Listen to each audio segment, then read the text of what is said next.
Hi guys, and welcome back to my channel At Home with Chelle. So in today's video I'm going to be sharing with you 10 simple morning habits to make your day more productive and your mornings much easier and much less stressful. So I wanted to make this video because I'm actually not a morning person. I really struggle in the mornings. I struggle to get up, I struggle to go to bed on time. I'm just a bit manic, a bit chaotic in the mornings, and generally it can be quite a stressful time of the day. So I've been trying various things over the years, and now at the fine ripe age of 36 I feel like I've finally nailed it. So I thought I would make this video to share with you some top tips that work for me personally. Maybe they'll work for you too, especially if you're a busy working mum like me. If you are new to my channel, then hi, my name's Michelle and I'm mum to two girls. I upload videos every single week on things like cooking, cleaning, routine, vlogs, hauls, a little bit of everything really. So if you are new to my channel, then I would love for you to subscribe. Top tip is to actually prepare the night before. Now this is something that I've generally been quite good at and has worked for me for many years. So what I always do before I go to bed is get our clothes out ready for the next morning. So I'll just hang mine up so I know what I'm going to be wearing.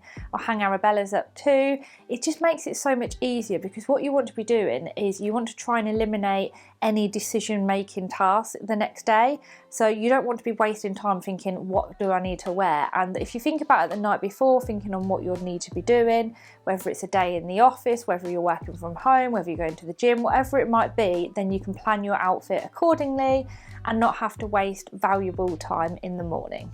Another thing that you need to start thinking about the night before is actually going to bed on time and getting enough sleep.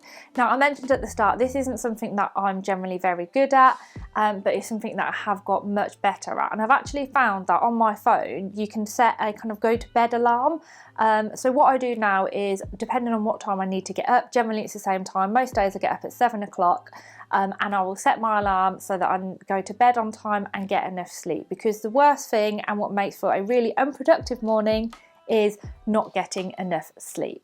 Tip number 2 is something that you've probably heard and something that I certainly used to be very guilty of, and it is snoozing. So I actually used to set my alarm probably 20 minutes to half an hour before I needed to get up just so I could snooze. And it was really pointless, to be honest. I don't know why I was doing it, because I'd start to fall back to sleep and then I'd wake up even groggier because I'd been woken up again. So now I finally cracked that habit. So what I do when I go to bed, I actually put my phone on the other side of the room. So I put it near where the laundry is, and then when it goes off in the morning, I actually have to get up and get out of bed and go and turn it off. So by that point, I'm up and out and I'm a lot less likely to hit the snooze button.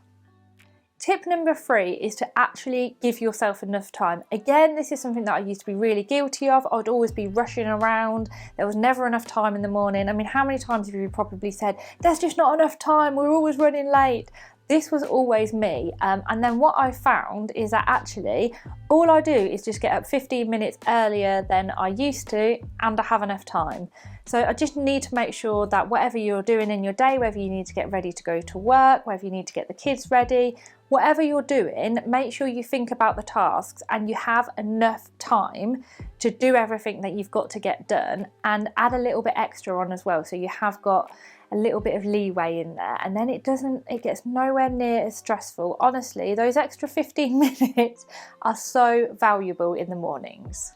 Tip number 4 is to exercise or just to get moving. So this is something that I've started to do more recently, and it's definitely helped kind of wake me up during the day.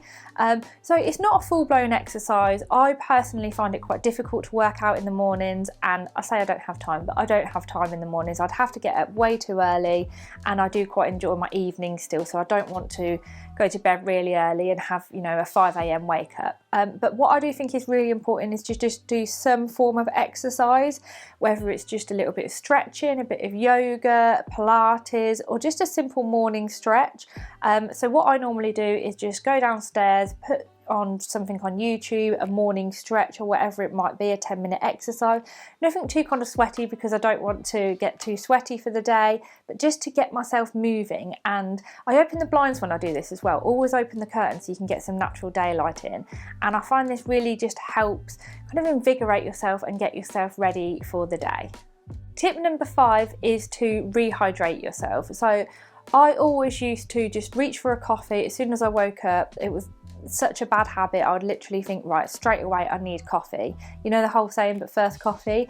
But actually I realised I was just really thirsty and I needed to rehydrate myself. So what I do now, as soon as I wake up, is I will essentially down a pint of water, and that really helps me. I'll do that generally before I get moving and do some exercise, and then don't get me wrong, I will still have my coffee, but I'll have that a little bit later after I've rehydrated myself with some water. Tip number 6 is probably something that you've heard time and time again, and it's something that I do think actually works. I've been doing it for quite a long while, and that is to make the bed.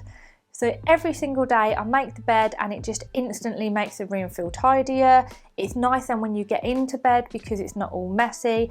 I don't know why, but something so simple as making the bed actually sets you up for the day. So when I was recording this video, I actually timed how long it took me to make the bed from start to finish, and it took me 1 minute and 54 seconds. So in less than 2 minutes, I'd made the bed. That included putting all the cushions on it, putting the throw on it, spraying it, everything.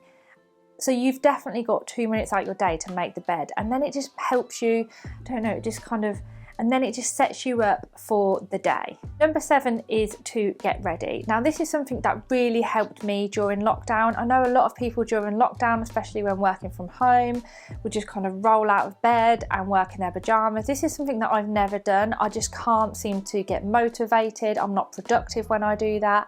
So I am much more productive if I get up and get ready. So for me, that is getting up, having a shower, and then getting dressed. So whatever my clothes are that I'm going to wear, even if I'm working from home.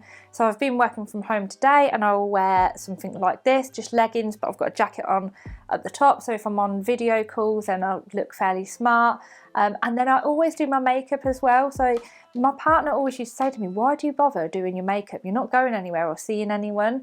But lockdown actually made me realise is that I did my makeup for me, and when I've done my makeup and my hair, I just feel, I don't know, a little bit more put together, and it kind of gets me in that work zone. And what I just want to say is with these habits that I'm sharing here, they might not work for everyone, but this is what has worked for me. So there might be just like 1 or 2 little habits that work for you. So it's just kind of picking them out and seeing what works best and what fits into your lifestyle. But for me, getting ready really helps put me in a positive and productive mindset. Even if it's just putting on a bit of mascara, some blush and some lipstick, that is what I will do as a minimum every day, just because it helps me and makes me feel more productive and ready to start the working day. So tip number 8 is to actually plan your day. I used to find that I actually wasted a lot of time thinking about what I needed to get done that day, rather than just getting on with it. And when you're getting on with it, you're so much more productive. So what I do is I basically have my little book called Getting Stuff Done. I'll put a link to this in the description box down below if anyone's interested, because I absolutely love it. It is honestly like my Bible. I carry it around everywhere with me. And what I do each morning is I will write in this what I want to get done for that day. For me, I've tried different ways of doing it. So I've tried just writing a list of everything I need to get done, and then I've broken it down into time slots. I find breaking it down into time slots personally helps me because I know exactly what I've got to do at any given time.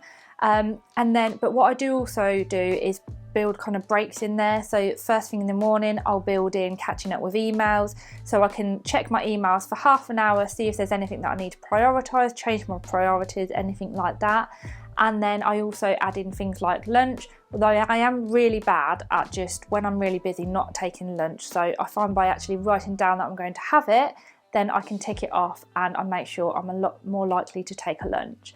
Then I'll also write in here for other things that I need to get done. So not just work tasks. It might be something that I need to get done at home, you know, whether it's a cleaning task or whether it's going to the gym, whatever exercise I'm doing. I always write my meal plans in here as well, so what I'm eating for breakfast, lunch and dinner.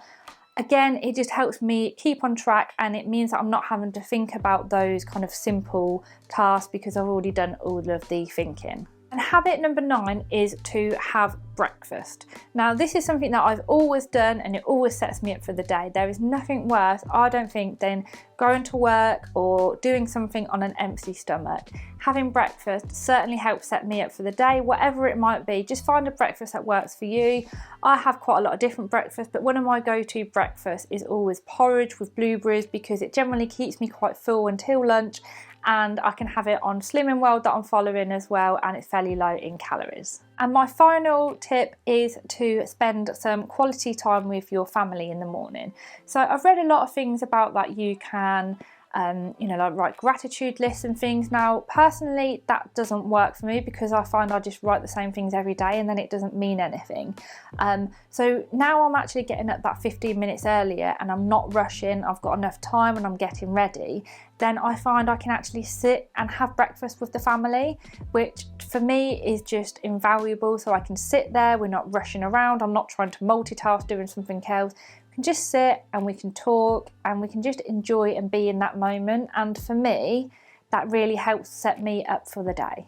I really hope that you found this video useful and maybe some of these tips could be useful in your life, and like I said at the start, it does completely depend on your lifestyle and how they fit into your life. This is what works for me, and it has taken me a long time to find out what works for me in the morning and have less stressful mornings, because essentially that's what it was about for me.